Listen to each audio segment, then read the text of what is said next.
Halo anak-anak kami kelas 7, salam sehat. Bertemu kembali dalam pembelajaran matematika.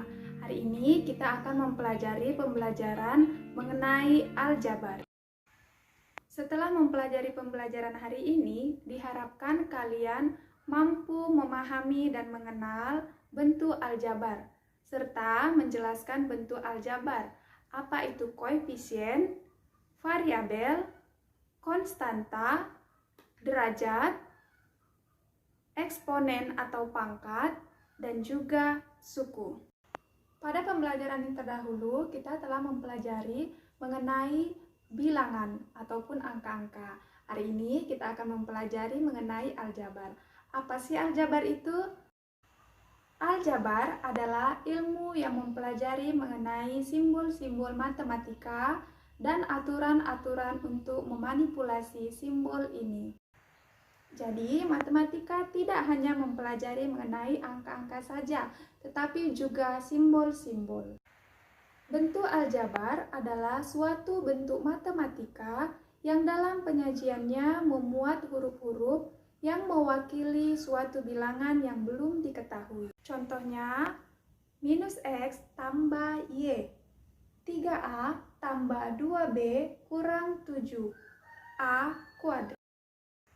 Sekarang marilah kita mempelajari istilah-istilah dalam bentuk aljabar. Yang pertama, variabel. Variabel adalah simbol ataupun huruf yang digunakan untuk mewakili suatu nilai yang bersifat tidak tetap, tergantung dari persamaan yang memuatnya. Variabel dapat disimbolkan dengan huruf Latin. Contohnya, 2A tambah B.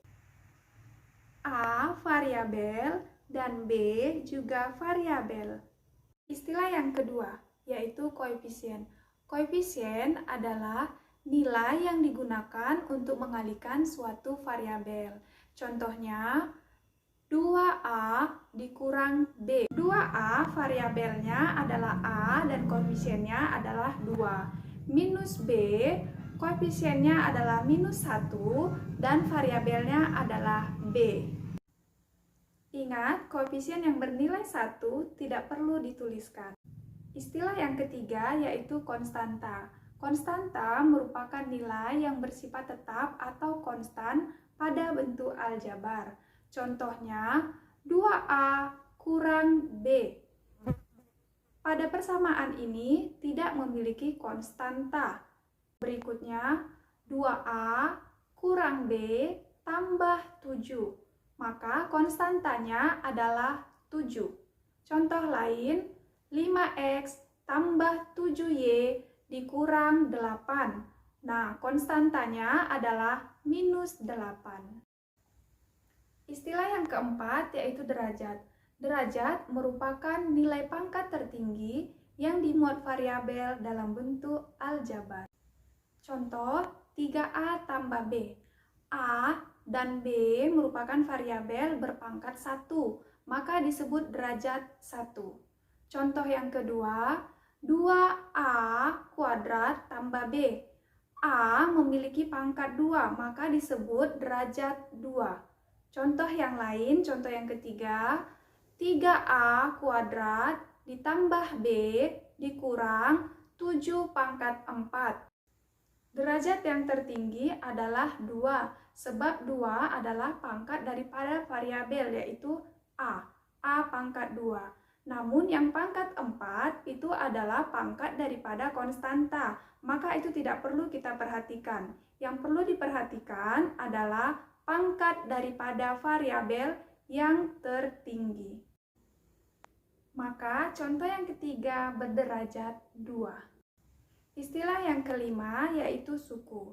Suku merupakan total elemen yang dimuat suatu bentuk aljabar. Berikutnya ada istilah suku sejenis. Suku sejenis yaitu suku-suku yang memiliki variabel dengan pangkat yang sama. Suku-suku sejenis terhitung menjadi satu suku. Contoh yang pertama, X. X memiliki satu suku. Contoh yang kedua, 2X tambah 3Y tambah 5Z, berarti memiliki 3 suku. Contohnya, X, 5X, minus 7X, minus 100X, 30X, dan lain-lain. Suku tak sejenis artinya suku-suku yang tidak memiliki variabel yang sama, ataupun variabel sama tetapi pangkatnya berbeda. Contoh yang pertama, 2X dengan 3A dengan 5Z dan lain sebagainya. Variabelnya berbeda berarti tidak sejenis. Atau variabelnya sama, pangkatnya berbeda. Misalnya A dengan A kuadrat atau dengan A pangkat 3 dan seterusnya. Karena pangkatnya berbeda, maka ini disebut dengan suku tak sejenis. Sekarang kita coba latihan mengenai bentuk aljabar. Misalkan, Bapak Cornelius adalah seorang pengusaha kue. Ia mendapatkan pesanan kue yang sangat banyak. Ia membutuhkan 3 karung tepung, 8 buah kelapa, dan 5 papan telur. Pertanyaannya, nyatakanlah dalam bentuk aljabar bahan-bahan yang dibeli oleh Pak Cornelius tersebut. Kita gantikan bahan-bahan yang dibeli oleh Pak Cornelius dengan variabel. Tepung kita misalkan sebagai X, kelapa kita misalkan Y, dan telur kita misalkan sebagai Z. Maka harga semua bahan yang dibeli oleh Pak Cornelius adalah 3X ditambah 8Y ditambah 5Z. Demikianlah pembelajaran kita pada hari ini. Semoga dapat dipahami dan bermanfaat. Salam sehat.